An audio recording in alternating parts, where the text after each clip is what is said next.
Hola familia liceísta. Vamos con el tutorial Pago en línea de matrícula o pensión.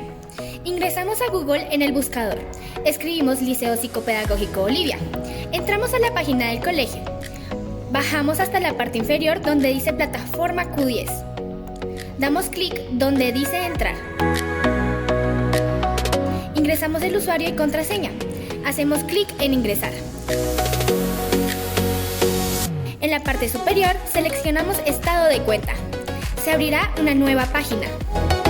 Aquí podrás ver los valores a pagar. Damos clic en pagar en línea. Nos dirige a la página de pago.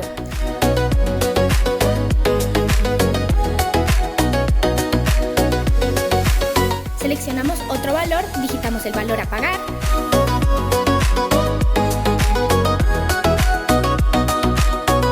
Completamos la información solicitada y confirmamos el pago así de fácil.